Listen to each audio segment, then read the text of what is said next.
All right. Welcome along. We are live. We're just going to make sure everything's working. It looks like it is. Hello. So, yeah. Thank you for joining us on this Wednesday night. I'm hoping it's working. I'm hoping it's Wednesday. Is it?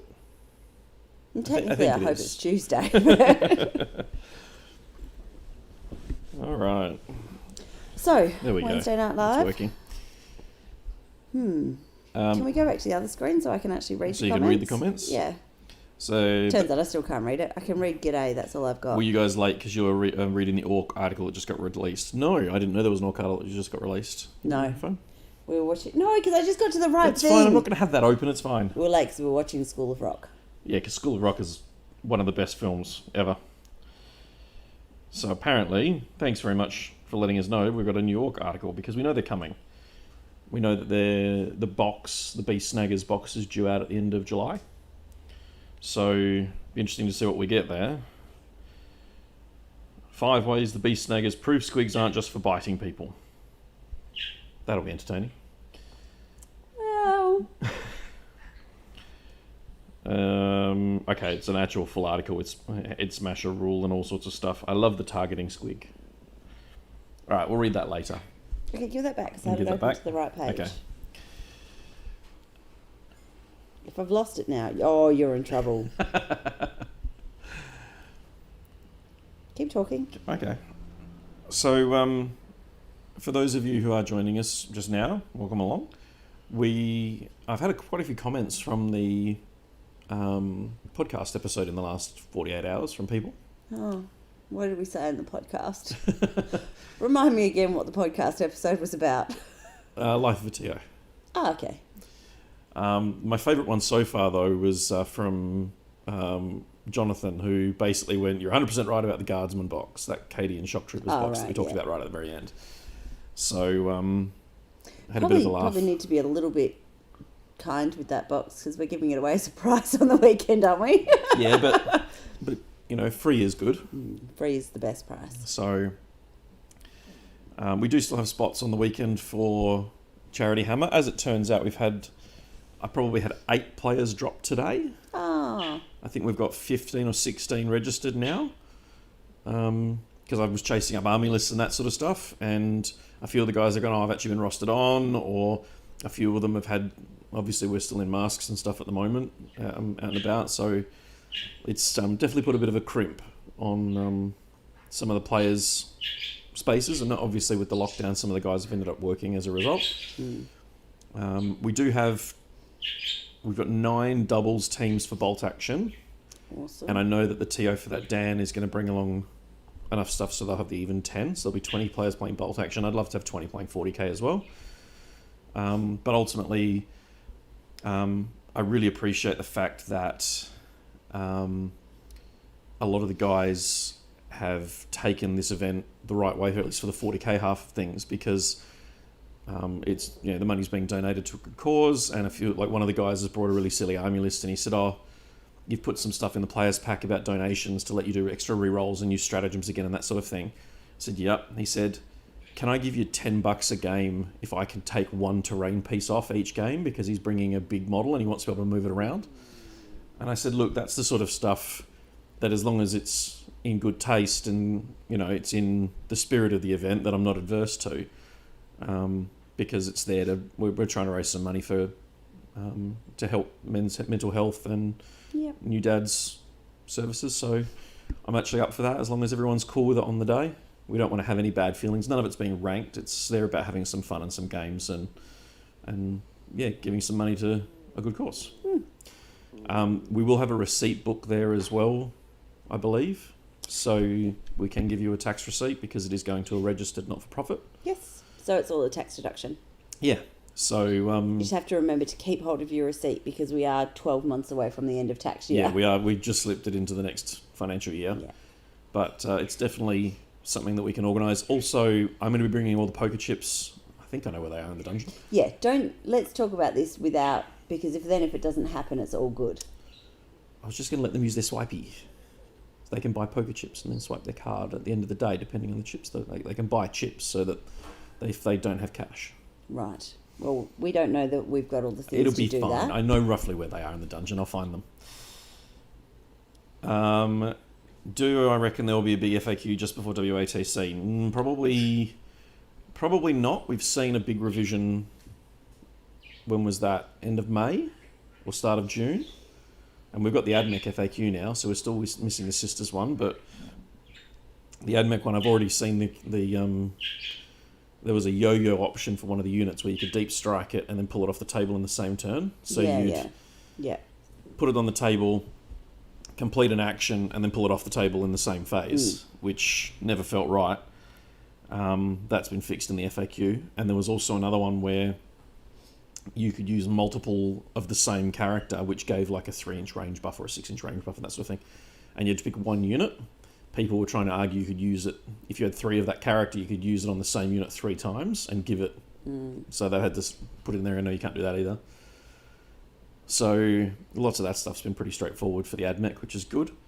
So I'm hoping the Sisters one just goes, okay, yes, the Paragon suits are 80 points. No, it's minimum 1 damage. Yes, get over it. It's fine.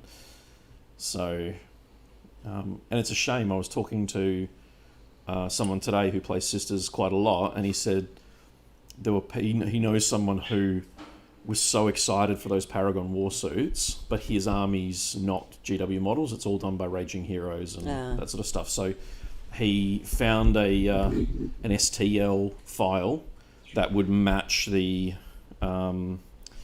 Raging Heroes aesthetic for them. Mm-hmm. So before they've seen the data sheet for them, he's gone and printed like 15 of these variants of it with all the different weapon options and combos and everything else. And then the rules have come out limiting you to 9 per army, and they're actually a bit average when it comes to the table. So he was a bit disappointed, apparently. His mates had a good laugh at his expense. But that's what friends are for. Yeah, absolutely. So there is going to be a bonus episode of the podcast, which I'll release probably on Monday. Actually, it might be a good time to do it either Sunday or Monday to coincide with the radio station, radio show, Pop Culture Kaboom, which is airing in Carson City in Nevada. It basically runs their 6 p.m. to 9 p.m. Sunday is our 9 a.m. till midday, our time, Monday morning. Yeah. And you can listen to it online. And we got interviewed, was it 2 weeks ago? Yes. Time is weird at the moment. And Jimmy and Josh gave us digital copy of the interview. So I'm going to record a quick intro and outro to it, and then we'll publish that. So if you missed it live, you can listen to it and listen to us we'll try and get Emma to slow down her speech so that the Americans can understand her. Very slow tonight. But that was kind of cool. We really appreciate them having us on. So there was like a 40-minute interview. I haven't listened to the file yet. I don't know whether he's taken the music and the ads out. Because I've got 2 files. One is the full 3-hour episode that they recorded, and the other's the abridged, just our interview. So you can go through and remove the I'll be able to figure that out and that kind of stuff. So that'll be out just before their next, and when we publish that, I'll make sure there's a link to them so you can listen to them Monday morning on your way to work, or if you can listen to it at work.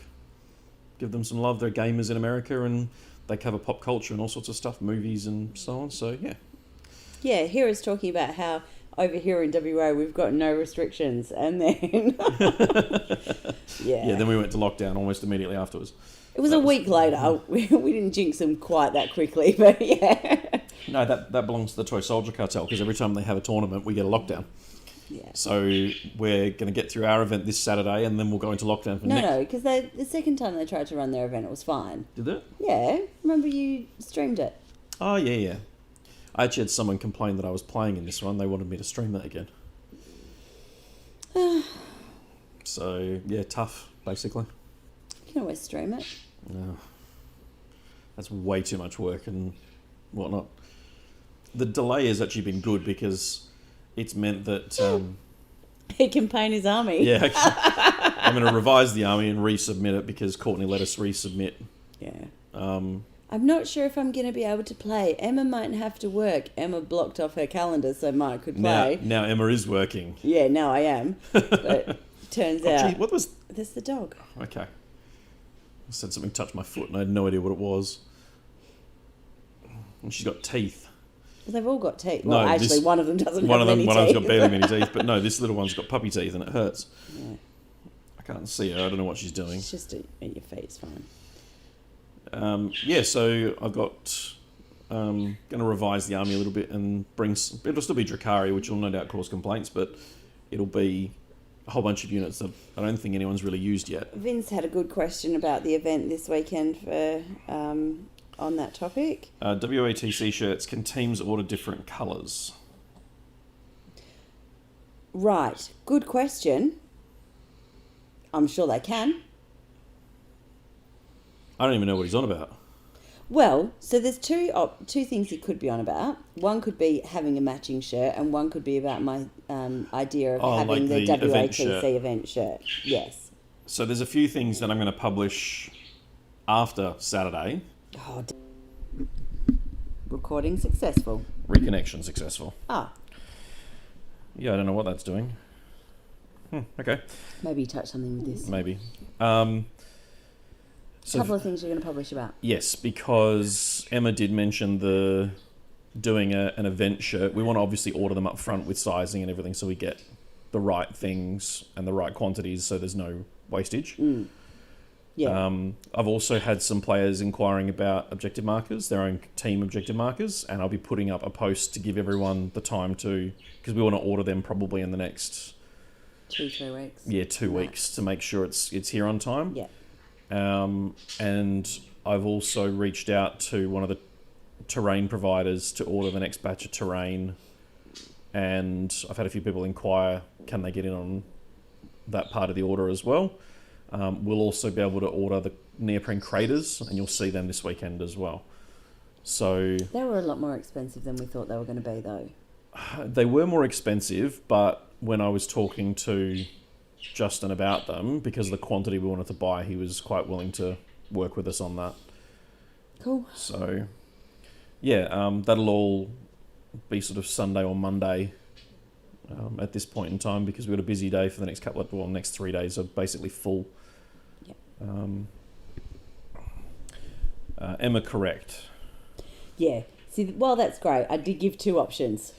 So I'm assuming it's about the event T-shirt. I think the event T-shirt, we've got, I think, 21 teams now. I need to get and I think I've got enough players for a Merc team. not a Merc team, but a new friends team. I was going to say build your own event team. So we'll put those guys all in touch with each other, and hopefully we'll have the 22nd team that we need, because we obviously want to put all the team names on the back of the shirt as well. So, and I'm assuming we can offer it in a couple of different colours. I'm sure we will be able to. The difficulty that we may have is that some of the colours, some sizes have limited colours. Yes. So if you have a player in your team who needs a 7XL, then we are limited to... Or a 4XS. I don't know anyone that has a 4XS. I'm just saying we've got the spectrum of sizes. There could be a really small person. I don't know what size a 4XS would be. Extra small. Wouldn't that be like a kid size 8? I don't in which know. case we can get it? I don't know. Right. So I was being inclusive. I'm being inclusive. You're being annoying. So if you have someone has like a 7XL, then we're limited to, I think it's like black, white or grey. Aaron says event shirts will be odd because teams like to play dress up that weekend, or whatever the adult equivalent of playing dress up is. I think the intent is more as a souvenir, a commemoration for one of the biggest events, rather than one you wear on that. They're not going to be sold. Is that a child? I don't know. They're not necessarily aimed at teams buying them and then wearing them on the weekend. You can, but it was more as sort of a collector's thing.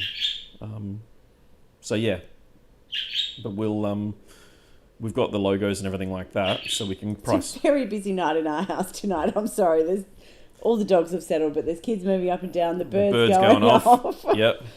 Aaron says 4XS is Ben Leaper's size.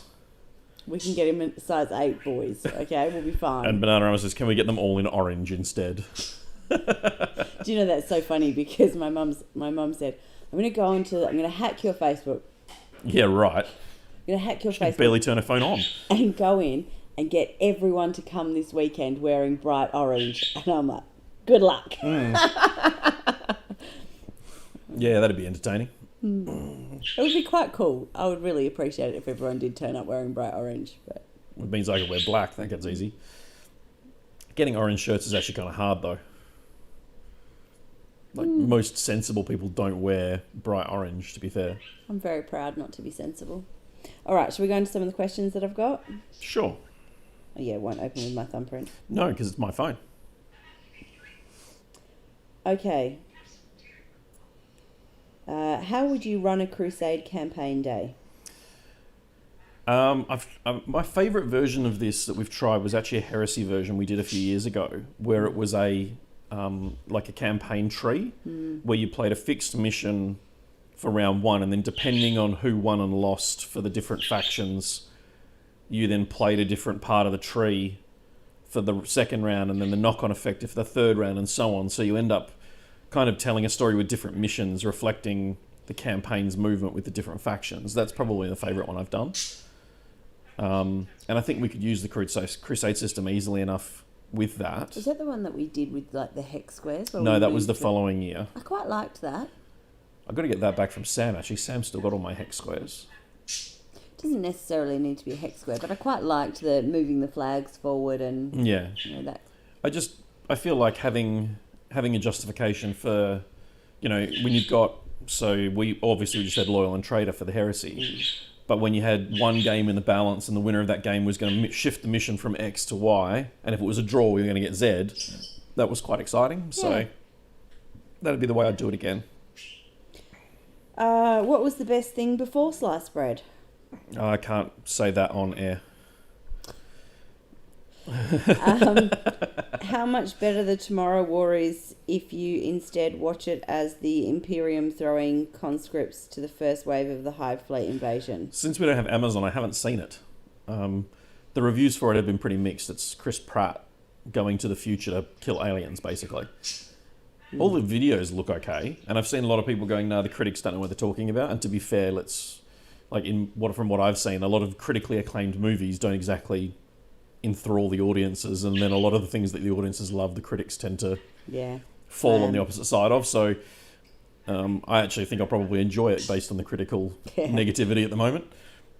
I'm just going to say as well that I don't know how long this light is going to last. So when It's it goes, super bright. it is quite bright. When it goes off, we're leaving, or we have to be lit by the light of our phone, which is just one phone because my phone has gone flat. What can we expect for the new Orc Codex? Hang on. John Doe has said event shirts, that's called team building, unless there is a Disney princess outfit involved. I'm wearing a Disney princess shirt right now. It's underneath my other shirt. I'm not taking it off to show you. But I'd love the idea of one of the teams rocking up as Disney princesses. That'd be a hell of a show. Moving on. I think that's a good idea for mixed doubles event because that's for October. Are we still doing it in October? Yeah. Oh, yeah. So that's for October. So I do encourage anyone to come to... Disney princess themed 40k. Yeah. I think it's important. There's been some awesome artwork of Disney princesses as space marines and stuff. Okay. Anything else that you wanted to add before I move on to No, move on. What can we expect from the new Orc Codex, and will I finally get to play Freebootus or Blood Axes with awesome looking rules? What can we expect from the new codex? Well, the article was published today to give us a snapshot of the Beast Snaggers. So first hint might be give that a read. They'll be one step ahead of us. I think the chances are with the Orc book, because it looks like we are getting such a massive overhaul, we're getting new core models for the range, not just the Beast Snaggers. They're kind of... And I said this to someone recently who was asking me what my thoughts were if we're going to be for Craftworld. And I said, no, that's 2022. We're not seeing them this year. And he said, no, we'll get it this year. I said, no. 2020, we got a massive overhaul for Necrons, the Xenos army. 2021, we're getting a massive overhaul for Orcs. What's left after that still has a huge range of fine cast and da-da-da-da-da? So I'm still betting on 2022 being the year of the Eldar or the Nobody Craft asked Lord. about Eldar. The question was about orcs. So And yet you've managed to bring it back to Eldar. absolutely, We're not talking this is my about tack. Eldar. This is great. So They can't yell at you. it's So I have fantastic. I love a limited I'm audience. feeling it coming in through the screen. I'm channeling it and saying, can you focus on orcs? So what can we expect? I think we can probably expect the AdMech book's probably a good benchmark. I think they realised, particularly with the changes to Drakari and now the FAQs, I'm hoping that we're going to see an Orc Codex that brings them up to that standard of the past Xenos books we've had, like Drakari. And even the Necron books held on pretty well. We're back to Eldar. No, I'm making comparisons. Not my fault you don't get it. You are skating on thin ground, buddy. Whatever. Do you have anything to add about orcs? Or just Eldar? Nothing that I'm allowed to share. Will Emma ever play 40k? If so, what army will she play? Well, I've said repeatedly that I will play with knights, but, you know, no one's bought me any, painted me any, or taught me how to play, so I'm guessing no. How clear do you need to make marking... Matt, if you're here, Matt Denham from Beyond, can you let me know how many knights you've got in store? Because we're going to Bunbury tomorrow. So I'm happy to pick up a knight army. I think I probably need 2 boxes of Armigers,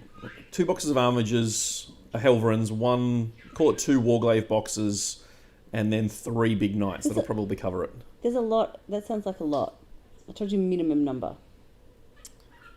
Can you get 3 Valiants and 2,000 points? Anyone out there? Or 3? I think you can get 3 Valiants. Ben Arnie asks... It's not a good army, but... How... I really don't think that's going to matter. How clear do you need to make marking squads to define them on the table? For Space Marines, it's pretty easy, as they're small squads and you can do clear numbers on shoulders.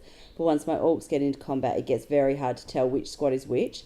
And this is coming from the person playing them, let alone the opponent. Any tips or tricks on squads defined when all bunched up? See, this is a hard one because the ITC Code of Conduct that's come out has basically turned around and said that no, you can't put elastic bands around squads of different colours, and no, you can't. They've actually tried to make you put the markings on the models, whereas I feel like, particularly for something like Orcs or Tyranids in particular, where you're meant to be dealing with a fleshy swarm that's just, and even Necrons really, I would have said the best option that I can come up with is the base rim. Yeah, that's what I was thinking. So, you know, green squad all gets iridescent green, like moot green base edges, and then you can do one in red and one in black and one in blue and one in purple. You've got infinite number of different colours. 300 or something from Games Workshop. And you know what? If you mix a couple of those colours together, you get even more. You can. But, you know, I think that would be my minimum standard solution for just about anyone. That's probably the easiest solution, isn't it? Well, it also means that if you go, oh, you know what, I'm going to change the squads, you just repaint the base rim. So that's probably why I'm saying it's the easiest solution. I've seen it done with other orcs where they've gone, okay, well, this particular squad is painted in this way. This particular squad is painted differently. So, you know, one might have checks on them, another one might have... That's it. I did 2 squads of orcs for my... what's the clan called? They're the blue ones. I got nothing. Death Skulls. And they wear blue war paint. So one of the squads, they're green, but one of them's got this half of their face blue, and one of them's got this half of their face blue, which in practice is completely pointless. Yeah. Because I painted like their arm, their hand, like I basically painted them, the skin on left to right, and it doesn't help. Well, no. They're completely... Which one's which? That I was kind of thinking that I know we've painted... And the problem is that that's themed, like that's... Yeah, but I think there's still a way to do it themed. So going back a really, really, really long time, when I painted some, I think it was orcs that I painted for Blood Bowl. Yep. So, and I'm terrible at painting. It's really not my skill set. But, you know, trying to paint a different kind of tartan on different... you know, some of the different orcs, that kind of thing. So I'd be looking at doing that, not going, well, left half of their face being blue is this, right half of their face being this is something else. Because then you're looking at it, depending on where you're looking at them from. Okay, is it left if I'm looking at it, or left if it's, you know, which left am I going with? Yeah. And because left does change depending on if, you know, which way you go. But also, No, dog, you hang on, cannot. left side meant what? Whereas if you did a darker blue or a paler blue, that might be a different way to do I it. still reckon that's going to be really It's hard. still confusing, and which is why I yeah. think the base rims is just a really solid solution. Well, I think the base rims in that. I need to move that bird. That is so So loud. shrill. The base rims does mean that you can also very easily change those squats. Yeah. Whereas if you've painted them all to have this kind of tartan on one and a different kind of check on a different one, and Yeah. you know that kind of thing, trying to change those squads, who's going back and repainting tartan? No one. Yeah, not many. So, what about all in orange with with objectively insecure on them? As the that's kind of entertaining one. Tomorrow War is great fun. It's just a tad long. The monsters are amazing. Someone's asked, is the laptop on the charger? No, it's not. No, It's great. It lasts about an hour. We It's just keep great. going until something dies. Aaron says, can't wait to see 150 toughness 5 orcs and 150 toughness 5 racks on the same table. Racks poison, boys are... I think the racks win that. Because they're winning on 4s, but the boys won't be, in theory. I was talking to Matt Crosby about his... when they released the photos of the new orcs. Mm-hmm. And he said, you know what I like most about the old orc models? I said, what's that? And he said, I've got 150 of the little painted. I said, oh, okay. He said, I'm not painting any more of them. Oh, okay. So I don't think you're alone in that, Matt. he's set with his orcs. I thought that was brilliant. They're all good. The article only really had one new rule in it. There you go. To share what it is. Apparently 3 Valiants fit in 2K. It's not a good army, but it's pretty funny. Get with it. Valiants are $280 each. It's okay, you're paying for it. Good thing it comes out of our bank account. Do you allow colour bands at your events? I've certainly seen it done, and I think that I understand why players would do that because they want their army to look unified, and like if you just put number 1 on the shoulder pads and they're all identical, and then number 2 on the next unit, number 3 on the next unit, I can get why you wouldn't want to go ahead and paint one shoulder pad red, one shoulder pad green, one shoulder pad orange, one shoulder pad the different colours to make it more visually identifiable. And so putting elastic bands around them is a decent sort of like different coloured ones. Where do they put the elastic band? They literally just hang it off the model. Oh. It's not the most visually appealing thing, which is why I'm really preferring the idea of the base rims. I probably don't have any issue with people having elastic bands No, hanging on their models if they want to use them. Earl's been doing it a little while now. So I guess the answer would be yes. So I'd certainly, like, that's probably my minimum expectation for a tournament, is so that you can tell them apart. Jared says, my Tau squads have different sept markings. Not ideal because it can be hard to read. Yeah. And on top of that, it's Tau. And Emma's really biased against Tau, unlike me. I'm sober enough at the moment not Cros- to start going Matt comes on and Tau. says, my squads are defined by their head. I got a squad of skinheads, a squad of helmets, and a squad of hairies. Sweet. And I think at that point it's probably different enough to spot them.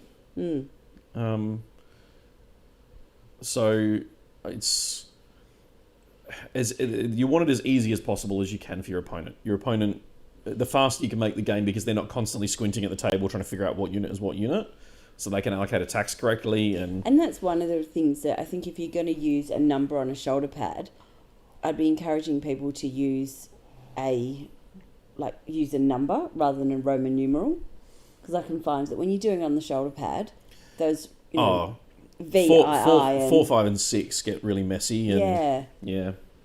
Okay, so still Your not my thumbprint. No, still not your We thumbprint. need to set my thumbprint up. This is an interesting question because I don't know the answer to it. Do I need the 2021 tournament pack? I didn't think about that for the weekend. In general, my codex is likely updating soon and I don't play anything else yet, so I'd be paying for a small amount of content. Do I just need to suck it up? We were quite open about the 2021 book when we bought it. We weren't given a copy. One of us was less than complimentary about it. That was me. Yeah, I made that really quite clear. You didn't need to spell that out. it was funny because none of the regular content creators got copies. Like, no one got a preview copy. And it feels like that's almost a little bit telling in regards to the publication, because ultimately the missions didn't change.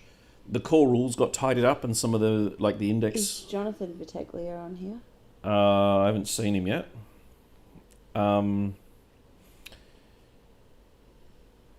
Look, the book itself, they've updated a few of the rules components in it in terms of some of the FAQ stuff's been included, but ultimately it's about 3 pages different. Like, it's even the points side of things, the points document that's in it is going to be obsolete in months. We'll have a copy of the 2021 book there on the weekend for your secondaries. While we obviously want players to have copies of all the official rules, this is one of those times that we understand why you might want to come and read them, steal the book from me for 10 minutes and then come back and give it back to me for the rest of the day. I also think because this is a charity event and it's a very Low-key event. relaxed, fun, chilled out event. Yeah. Ultimately, if you've got the 2020 book, the only thing that changes really is the secondaries. The missions are all identical. So... the person who it was probably doesn't have the 2020 book. You see, if you don't have the 2020 book, then the 2021 one's probably okay to buy.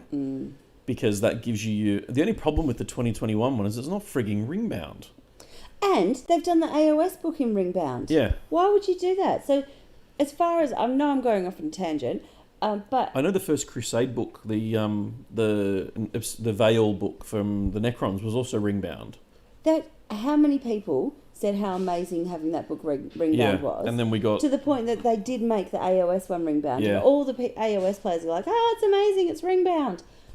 Yeah, we know, we just lost it. Yeah, it's ridiculous. There's so many questions around that book that they should have either published those... I feel like someone forgot to tick a box with that. Either that, or they should have just sucked it up and gone, you know what, the 2021 season is already going to be weird. Here's 3 pages of downloadable content. Yeah, exactly. Here's his new secondaries. Or even it's $5. If they turned around and made it ring-bound and all the rest of it, and then published the book without the points at like $30 or $35, you'd have had a lot more uptake, because $70 Australians are big. Yeah, the problem is that everyone bought it before hearing that it didn't have any of the stuff in it. Well, that's it. You pre-ordered it, and then by Yeah. the time that you get to a point a few days out when everyone goes, no, there's basically nothing new in it, Too late, I've you've already already paid my for $70. it. Yeah. What is wrong with your Facebook? It just keeps kicking me out of where I was. It doesn't want me to make fun of you. Oh, shame. So, Vin says, this is where I was coming to before. The problem I see about painting base rims is if you're borrowing squads from someone else, and they say this will be painted a different style. And John V is there. He's Cadian Monkey. There you go. Oh, yay. The funny thing with the borrowed thing is there's a lot of tournaments that are happening right now. The big majors around the world are basically saying you're not allowed to borrow. Like, not that you're not allowed to borrow, but the expectation is that your army has a cohesive colour scheme. So you had players who would turn up. We saw it at LVO a couple of years ago, and that's why it's ended up in the code of conduct for LVO coming up, where there were players coming to play Iron Hands, and to get the required Leviathan Dreadnoughts and all the different things, you'd have a green one, a blue one, a red one, like the squads were all different colours. Pride, baby. You could not have had Pride in any way, shape or form playing that army at the end of that edition. That was terrible. But that's what they're trying to get rid of, is they're trying to make it more visually appealing. And I assume it's to do with streaming and... Yeah, I get that, but I don't think that's okay. Like, seriously, we've gone from people who... Like, I get saying, no, you can't play with bare plastic, but now you have to own all of your models. Well, it's not that you have to make own sure. them. It just has to look like a cohesive... Like, and if you're... Well, sometimes, you know what? Sometimes you call for reinforcements. Well, the and other... it's coming from a different... That's fine. And they've said if you're gonna do an ally situation, so you've got green Dark Angels and red Blood Angels, or blue Dark Angels and orange Blood Angels. They're all mercs. It doesn't matter as long as the detachments are consistent colours. So if you want to borrow your mate's Deathwing army that's painted in bright orange Terminators and call them Deathwing, that's fine, as long as it's cohesive. What they're trying to stamp out is the idea of, I need 4 Terminator squads. I'll borrow one from him, one from him, one from him, one from him, all in different colour schemes. Or even worse, I need a Terminator squad armed in this specific way. I've only got 4 of the 10 models I need, but I can borrow those 2 off you, those 2 off you, those 2 off you, and now I've got my squad of 10. And I actually kind of agree with that. At that point, you might as well just be playing unpainted. No, I don't think it's the same. As a player, I do. All right, are we moving on? Worst thing about Chapter Proof 21 is that it was marked as ringbound in the promo on the community. Yeah, it was. Ah. I don't think that's the worst thing, but I don't think it's a good thing. And GW's GT players packs are really strict on army coherence. Yeah, they are. To the point where if you paint them as Dark Angels, they're Dark Angels. So it's going to upset... I've had a lot of people concerned about us doing it. And I've said it before, you've said it before. We have no incentive or reason to go down that road. And I, we were asked this the other day around head swaps and shields and things like this, and this was for the AOS doubles event that we've got in October. Feel free to wear your dress. So, yeah, and are we going to be okay with that? Visions of some of them dressing up as witch elves, and that's not going to be pretty either. Yeah. So Vince asked... Yeah, so we've got no incentive to go down that road of... I'm going to get what Vince asked out, no matter how many times you interrupt me. I can press off. Vince asked... You put a lot of whiskey in this, by the way. Jesus Christ. Well, I didn't mean to mix it. I meant to just bring you whiskey. Strong. And then I accidentally poured the Pepsi in. Yeah. Okay, can I get on with the question? Sure. Will future events have a first place and a first place non-AdMech Drakari award? No. That being said, and this was something we were talking about, and I heard it done at another tournament in other parts of the world, they do their normal first, second, third type placements, but then they also do, if you've got an event with 40 players, they do 1, 2, and 3, then 11th, 21st, 31st, and last all get prizes. So they basically divide the tournament into 4 even brackets, and then the number 1 player from each of those brackets gets a prize as well, so that for those players who know they're not competing for the top tables, there's still prizes available to them. So the way that I understood it was, so of the people who are going for all wins, then that person wins a prize. Yeah. Of the people who are going for 2 wins and a loss, then the people who get to the top of that bracket win it. And the problem is they're going to get second and third at that point for a 3-round tournament. I was working on a 4-round tournament, but so looking at it in brackets rather than just you came first, you came 11th, you came 21st, you came 31st. This is what they were doing in I think it was Europe. I was reading about it. I don't know how you would do it the way that it worked. When I heard it, that's the way that my brain did it, in brackets, as in the people who didn't win any, then who was the top of that bracket? The people who only won 1 game, who was the top of that bracket? No, this was literally a case of, cool, so... My way's better. I actually think my way's better. No, I don't think so. So you're aiming for 21st? No. It means that if you're coming along just to play games and all the rest of it, you've still got a chance at winning a prize. If you happen to come in randomly at 21st. Yes, so what? You're still giving away prizes to people. So I thought that was kind of cool. I did really like the bracketed process that they're going to use for the GWGTs. That really intrigues me, and I don't know whether... I know that BCP has it programmed in. I don't know whether DUP will get it as well. But basically, your win path is how it pairs you. So if you're going into round 4 and you lost round 1 but won rounds 2 and 3, the person you play in round 4 also lost round 1 and won rounds 2 and 3. So that you end up in this situation where over I think there's 8 games, it's 3 days. The last day is all traditionally bracketed, but those, rather than going Swiss or going brackets immediately, they have this win path scenario so that going to win-win-loss, you won't play the same person as loss-win-win, because when you lost that game, in theory, changes the algorithm of where you play. And I thought that was really good because it means you're always playing someone who's in the same category of wins and losses. And I thought that was really cool. I don't know how I've got no idea of how that'd be programmed, but it seems like a really cool idea. So,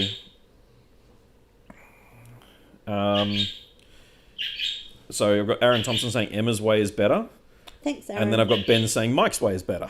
You suck, Ben. Jared saying if someone comes in with an Inquisitorial army, they'll always get a prize for top Inquisitorial army because no one else will be stupid enough to run it.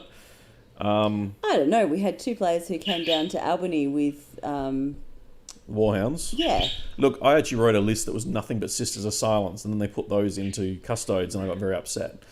Then again, I didn't have to buy 90 Sisters of Silence, so that wasn't so bad, because they come in boxes of 5.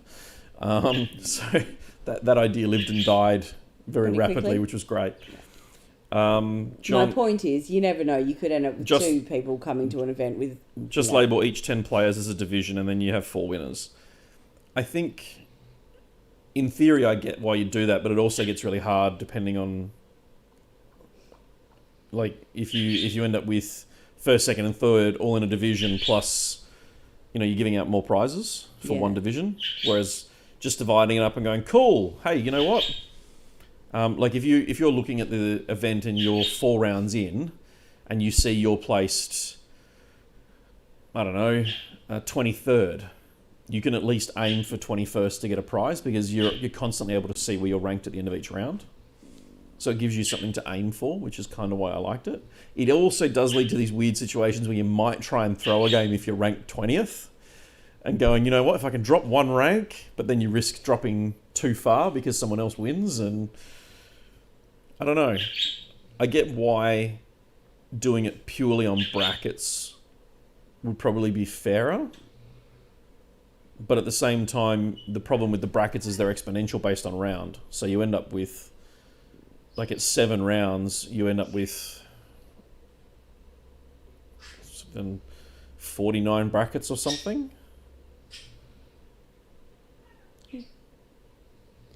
I'm struggling with the maths at Well, the I moment. would just go, you look at it and you go, well, of these, how many people ended up with 7 losses?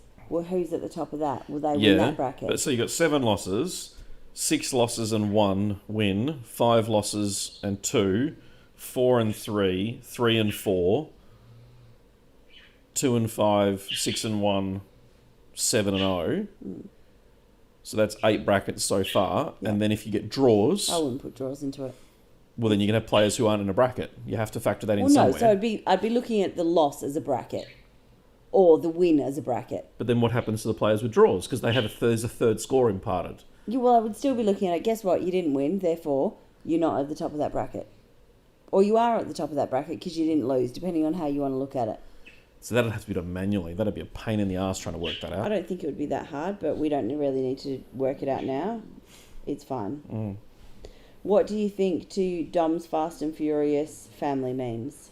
I've only seen a couple of them, to be fair. I've been avoiding them. I hadn't seen a single one. Lachlan's been telling me all about it, and Matt It's posted because the next one. Fast and Furious is about to come out. Yeah. Apparently there's a biblical reading of Fast and Furious, which is amazing. Oh, there's a link. I'll have to have a look. Fair enough. I'm going to come back up Sure. to... It's not that bad. Give it a swizzle. I've just downed it. Oh, well, don't give yourself a swizzle. I'm going to come back up to WATC chat because, not that we've got much time left, but Warhammer Plus. Do it based on number of wins. Doesn't matter on brackets then. Yeah. Warhammer Plus. It still messes... Oh, no, because then you still win. Oh, that works. But you I still... said that. I'm just playing it out in my head, woman. It's fine. Woman me. That's what happened to give me too much whiskey. No. Warhammer Plus. Yes. Okay. We know we're getting... When? No idea. All right. It's due for release at the end of August. At the moment, we talked about this on the podcast. We did. And the general vibe I have for it at the moment is I actually think if you're going to utilise it all and you want the model, as long as you want the model at the end of the 12 months, it's actually decent value. It's $10 a month. It's $2.50 a week. I think. Yeah. How much? Well, assuming that we're right about the pricing, because we've only make sure that's not a child being sick. the pricing that we've seen I'm gonna is get another whiskey if it's not. the pricing we've seen's only been in US and British pounds, And when you go and do go and look at what I think it's $60 and Gaunt's Ghosts was $65 and $110 here. So I'm assuming we're going to see the sub service for somewhere between $10 and $12 a month. And then obviously there's a discount if you buy it annually. They've put out a whole bunch of extra stuff that they're going to be publishing about painting and lore and that sort of stuff, which is great. You get the model at the end of 12 months sub, but you also get access to the 40k and the iOS apps. Now the 40k app at the moment's $3.50 a month Australian. So if my subscription goes up $6.50 a month and I get the animations and some of the other videos that I can watch, that's cool. And then if I get the Vindicare at the end of the month, the end of the year, then that's a pretty good deal. But we just don't know what, I mean, I can't see them pricing it any more than that sort of $9 to $13 in Australia. 10 to 12 is what I feel like it'll end up as. And you know, if they can get the 40k app tidied up, and it's getting better. They've done a lot of updates on it, and it is much better now than it was on release. It's still got errors in it, but they at least do go through and try and tidy those up. You know, I think it's probably decent value. Well, I already said it. $2.50 a week. Hello, dog. Like, how much content do you need in order to make it valuable? Yeah. So. John says, I feel it's a terrible model for getting more people into the hobby if that's their goal. Oh, I think if their goal was to get more people into the hobby, then I think they would have put their content onto Netflix or something like that to try and make it more universally accessible. I could see them selling it to Netflix later when they've got the subscriber base. Yeah, like if they turned around and said, okay, cool, we've funded everything, we're all good, we're going to go on with the next seasons of everything. We now want to explore a market that's outside of our immediate customer base. You are not drinking my whiskey, dog. Then maybe they'll sell it to Netflix. Yeah. Look, maybe. I don't know. Should have gone to Netflix, etc., to get people into the products. No way it's under $12, I feel. I think monthly it'll be $12, but I think because they've said if you do annually, you'll basically pay for 10 months instead of 12. And I feel like at that point we'll get it for somewhere between $100 and $120 for the annual subscription. And the Vindicare and the Orc Warboss are like $60 Australian if you buy them retail. So, you know, it works out okay.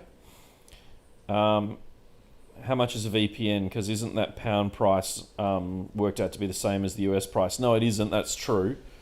But I'm assuming they'll use your My Warhammer account to log into it.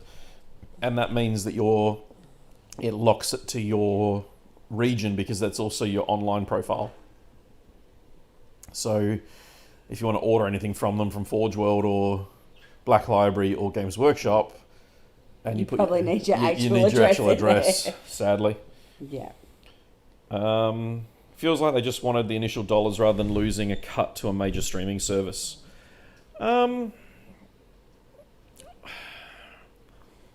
think they actually probably would have made more money going to Netflix and licensing it, potentially. Yeah. I can see that Warhammer is a niche product. Yeah. Warhammer TV is likely to, it's definitely a niche market.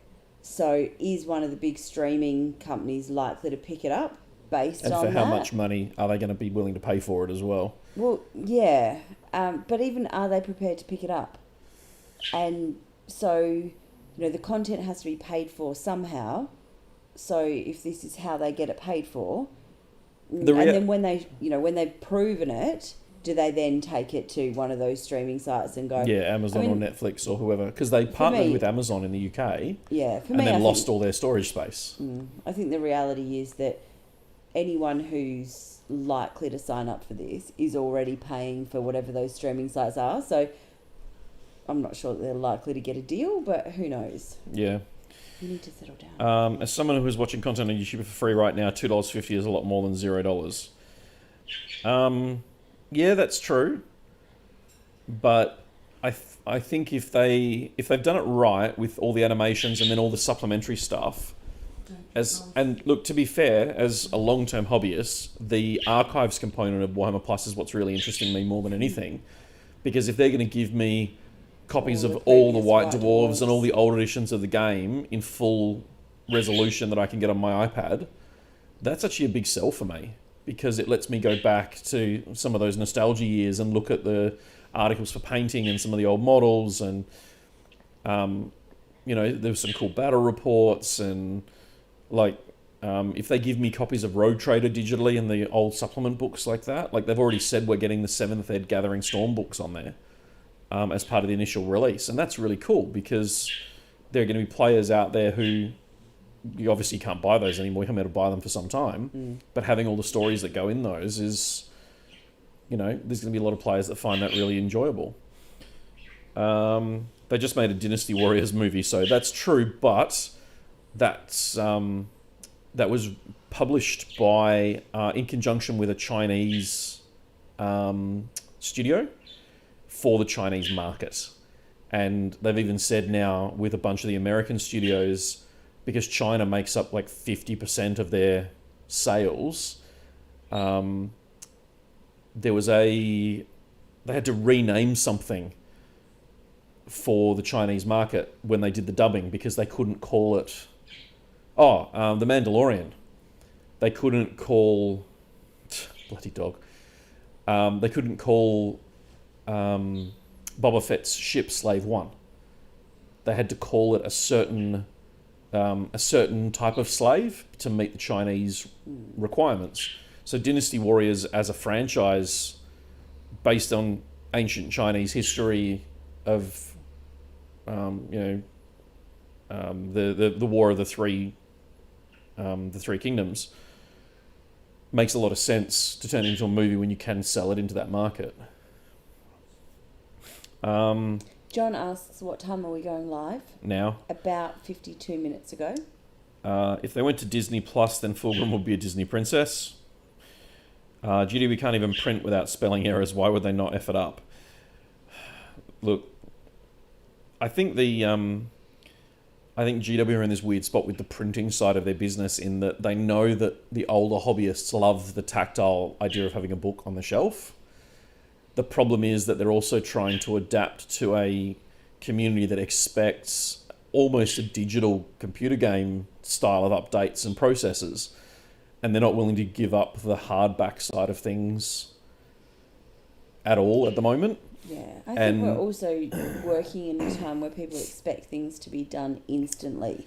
I was reading a complaint from one of the organisers. I'm in a member group I'm in, and he was saying, it's ridiculous how they're taking so long to release all these codexes for 9th edition. It's a pocket, like, this is just terrible. We need to go in and we need to, as TOs, agree on like making new secondaries and this, that for all these factions. And one of the guys got in there and went, "Are you f***ing kidding me? Because, like, are you new to this? Because we wind the clock back and we went for editions without a new codex for some factions. Now you're waiting 2 or 3 years for most books, and you're getting new books, new models, new everything. It used to, at one point there, it was literally a decade between updates for one faction, which I'm not allowed to name because it has pointy ears, and Emma doesn't want me talking about pointy ears. I have no issue with you talking about pointy ears. It's just when I ask you a question about orcs, don't turn it into something about it. The White Dwarves only go back to the start of 2020. Look, I very rarely buy White Dwarf these days. I used to buy it religiously. But there is talk of them going back further. And if they do want to go back, it'd be crazy of them if they don't. If they've got the files, White Dwarf #1, regardless of, put a disclaimer at the front going, this was published back in 1980. We're living in a different world. The models you see here will not be available. La la la la. I think so. Yes, the models you see here will not be available, but I think you'd also like. And some of the language used and may not be appropriate in modern world. But I actually think that that's really important that we keep hold of that, and we see that across, however, that's a relatively short span of time, but how much we have changed and evolved and adapted and become more inclusive and become more aware of the language that we use and the stories that we're telling and those kinds of things. So And that's it. I think if you can look at those things and recognise that we've come this particular distance, it's actually something to celebrate, but also gives us the chance to go back and see what the heritage around this system is. So. Also, I really wonder how much they are paying Sayama, who's the Astartes creator. He has just over 6,000 patrons paying a minimum of $3 US. So at a minimum, he was making 18K a month Australian. Whew. I don't think his Patreon's closed. I'm assuming it will be now. If it's not putting out anything new, then yeah, I would imagine so. I feel like there's an opportunity cost there for him where, yeah, he's probably taken a pay hit because there's no way they're paying him a quarter of a million US, a quarter of a million AU a year. But at the same time, you don't know what else he's going to be doing. Well, it's the dangerous part for him is that they would have seen the amount of money, and it would have been, do you want the carrot or the stick? The carrot is, we'll pay you to do We'll pay you to do it. We'll give you all the tech upgrades. We'll give you all the support. We'll do all the advertising. We'll give you job security. And they might pay him 100K a year more. But at the same time, if he said no, the stick comes into play where they go, cool, desist, baby. You may not be selling the episodes, but you are directly earning money as a result. And I'm sure that someone would try and get that to hold up in court. And even if it didn't succeed, paying your legal costs for that would just kill you. Yeah. So I think there's the pragmatic part of me goes, yeah, look, you probably took a pay cut, but at the same time, there's a lot of things outside of the money that probably, like paying for the license alone, if you were going to try and do it officially, like he's probably ahead. Have we got another one there, or shall I come back? I've got two questions left here. Go for it. Ben says, with WATC coming up, if a person can't get to have practice games due to a busy life, do you have any tips for getting ready? Just wing it, Ben. Look, I know one of the guys on the WA ATC team actually plays games against himself. Yeah, it makes sense. And in lockdown, he's gone, it's given me an opportunity where I know what the opponent's army is. I deploy the table knowing how the table's likely to be deployed. And then I deploy my army and... That's really interesting. Do you think you decide which one you want to win? Well, I feel like... And then cheat for yourself? You potentially could, but he's the type of person that I actually feel probably plays as hard as possible against himself to try and make sure that he wins fairly, even though he obviously can't lose. But which army wins is actually determined by him playing them to the best of his ability. But you're playing with insider knowledge. It depends on how tactile that knowledge is, though. Like, knowing the combos and all the rest of it is fine. Yeah, but you know what you're going to do. You know what your intention is. You know what strategy you're going in with. You know, like, there's certainly no gotcha moments, are there? That's true. There's no, oh, wow, I didn't think about, so you were splitting this up or going round or, whatever, whatever kind of strategy it is. There's no way you can keep that secret from your opponent when you're your own opponent. No, that's true. But you know what? The other thing is you don't know what you don't know. Yeah.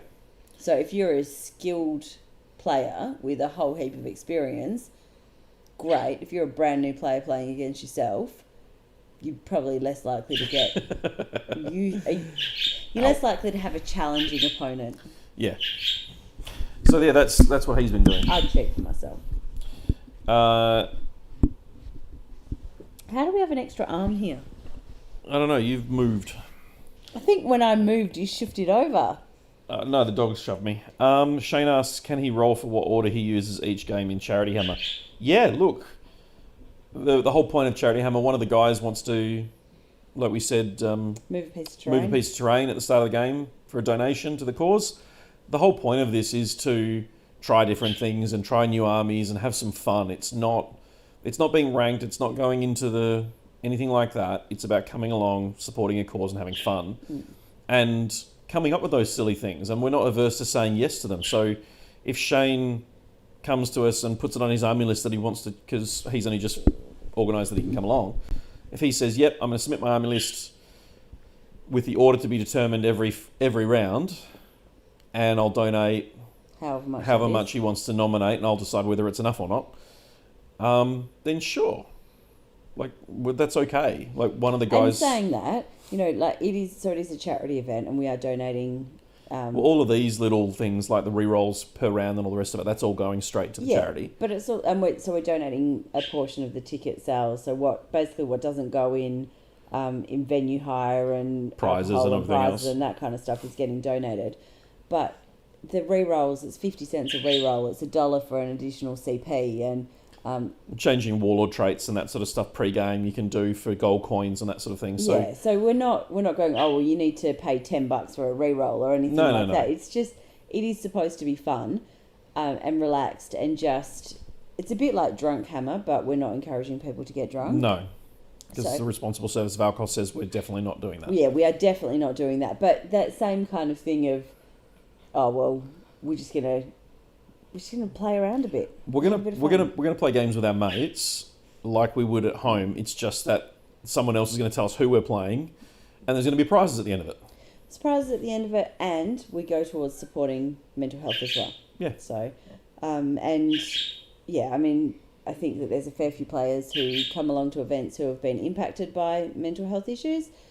This, this is going towards a new dads program as well. So there's obviously quite a few new dads who are gamers, and that changing roles and the reality versus expectations, and just trying to support dads in transitioning into that new role. So it's just about going, well, what can we do to try and make a difference? Yeah, pretty much. And also, making a difference shouldn't need to be difficult. And honestly, I'm sorry, but fun run is an oxymoron. So yeah, this is a much better idea than going out and doing laps around an oval. If you want to go out and do laps around there, we did toy up with the idea of doing a tug of war event, especially because if it's going to be belting down, that will be hilarious. But we're not at Kelmscott, so no. I'm not sure doing a tug of war in a car park is a good idea on bitumen. No. WATC chat, ETA on terrain pack. Not long. I've you try to tie him down to an actual date, Matt. No, I actually was speaking to, like I said earlier in the stream, one of the guys about some extra terrain, and once I've got that nailed down, then hopefully we can publish something for you. Light, medium, and heavy. The heavy terrain will be 8 ruins, 2 craters, and then potentially forest as well, and then we'll scale that down. The light tables will probably be 4 ruins with more craters and dense stuff, and then the medium will be somewhere in the middle. So 8, 6, 4 in terms of ruins, and then but there should be probably 12 to 14 pieces of terrain on each table, and on the heavy tables, and then it'll drop a couple for the medium and drop a couple more for the light. I'm just going back to the previous question, around if you No, Ben, the one thing I will not allow is how much is it going to cost me to win this game. There's no donation that we'll take for that, because we do want the game to take place. Shame. I, however, don't have quite so strong values. So come chat to me. So going back to the previous question around, if you've got a busy life, how do you prepare for WATC if your life circumstances at the moment don't allow you to play practice games? Yep. I'm just wondering, with Tabletop Simulator, does it allow you to pause a game and then come back to it later? I believe so. So that could be an option. I think that particularly when you have, if you do have a new baby, there's often times where you're, up in the middle of the night, or you might be having a kind of a different schedule. So yes, you might not be able to have someone come around to play a 3-hour game that might not fit with the new transition to, new lifestyle. Yeah. But is it possible to do 6 half-hour sessions? Our Tabletop Sim takes way longer than real life. Okay. But do you know what I mean? Yeah. So I've seen Tabletop Sim games last for 6 hours for a standard game. To be fair, I've seen by players here play. by 2 experienced tournament players, Yeah. just because of the nature of the way the game plays. Okay, so if your goal is to find a way to be able to improve your game, but your reality is that you don't have the capacity to be able to play 3-hour games in order to practice, give me some options. What could people do in order to be able to be doing something to be improving their skills or to be getting ready for WATC?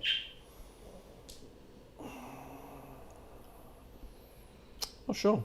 Okay, I'm opening that to you guys. You're a little bit behind us as far as lag, so type if you can come up with some options. As an ideal thing, I generally try and come up with 6 options. Doesn't matter how out there they are, so feel free, get on there, come up with some options. And we've got 10 minutes on the battery. Okay, so you've got about 5 minutes to type type your options. We have been on longer than an hour, so we're well past time. Yeah, but I do think it's a good question. Tabletop Sim is probably a good fallback option because it does require another set of skills in order to get it up and running, because the files for it are technically IP infringing, so the hosting components of it to run the game move about a bit. And so I wonder if there's a way that, and it gets a bit tricky, so some of the things that I'm kind of going through my head around that tabletop simulator is, is there a way that you can have a game via FaceTime? So if you've got 2 armies that you can set up on a table, can you get a friend in via FaceTime and actually just play for 30 minutes and just have one player? So rather than playing against yourself, having one player going, okay, well, see that knight that's in that bottom quadrant behind that piece of terrain, I'm going to move him 6 inches forward according, roll these dice. I've rolled these dice and this is what I've got. You and I talked about trying to do this a few times. Although she still went and put the GoPro on someone's head so they can see what's going on. I won't let anyone have a GoPro on any part of their body. There's a challenge for you if you want to come to a tournament wearing a GoPro. And Mike Wayne, if you're watching this, if you turn up wearing a GoPro, I swear, the results are not going to be good. Look, I don't know if he's on, but I'm just putting that out there. He will do it just to annoy me. I'm going to message him now and that's going to happen. I'm not loaning you my 2020 book if you wear a GoPro. It's a good thing that I have several, so it's fine. We both have our own nuances in this scenario, so anyway. So, I've come up with 2 options. What options have you come up with? Playing against yourself. Yes, but if you're not an experienced player, and this particular player isn't an overly experienced player, so if you're not an experienced player, then what can you do to help yourself prepare? Okay, now we're running very low. I think other than going and watching content from other creators in terms of there's a few really good channels that publish stuff from the ETC and WTC and the American Team Championships. Are there any channels that actually publish stuff where they talk about what they're thinking at the time that they're making particular moves? Because that's the kind of thing I would find really valuable. I think trying to get hold of that information, though, is really hard. I know that I think it's Tabletop Titans, I think, is the channel. If JT's in the chat, he'll be able to tell me. But I think that there are a couple of them that try and describe the players that, I was going to do this or I was thinking about doing this. I don't think you can do that in real time. No. And the problem is that those conversations then happen after the game where you already know the outcome of those things. That's one of the things I would like to do, but it wouldn't mean having to do. It would mean have to record it. 6-hour game. It'd be more than that. I think you'd have to record it over like a full 8 or 12-hour period, where you were going, cool, start of my turn. This is what I'm hoping to achieve. Record it, play the game, play the turn, record what happened. Like this is what happened, and then also then record. This is what I think he'll do. Then he records that this is what I think he'll do. You end up having to record multiple segments the whole way through, plus the game itself. Yeah, and the problem is, ideally, 6 hours, which is 3 hours for play and 3 hours for talk. But if it was one of us asking the questions, it would last a lot longer. There'd have to be something succinct. Callan, it's not where our skill set is. If you send me a message on Facebook, or send it to the Objective Secure page on Facebook, I've actually got a list of people who are trying to put a team together, and we're going to put together a new friends team. So if you are still interested in joining a team, send us a message. But just so you know, the logo for this is a Care Bear. Does it look?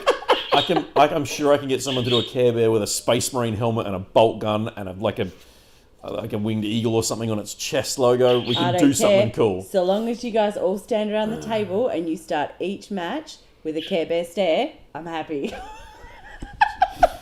This is what happens when you give a whiskey, folks. Oh, I forgot how much more fun this was when I'm drinking. Art of War do those style of training games discussing as they play. So there you go. Art of War is a great one to look at. It's mostly subscriber only. Okay, there we go. It's less. What do you think of the train article from GW? We talk a lot about that in the most recent podcast, and It's not my finest moment. look, we have a lot of respect and admiration for Mike and the team who put it together because they've produced some of the best events in the world through Nova, and they have a lot of experience and understanding, and they obviously have a direct contact with Games Workshop because they work for them. I'm not 100% sure that comes out in the podcast. I wrote it. It's fine. Okay, awesome. You added that as a little disclaimer in the But in the I episode do review, did you? I do feel like the terrain leaves a lot of questions on the table in terms of the thought process, and the article about it doesn't explain, or it doesn't give me as an organizer a sense that they are playing their own game the way that we have tried to play their game. Yeah. And that worries me, because what is the expectation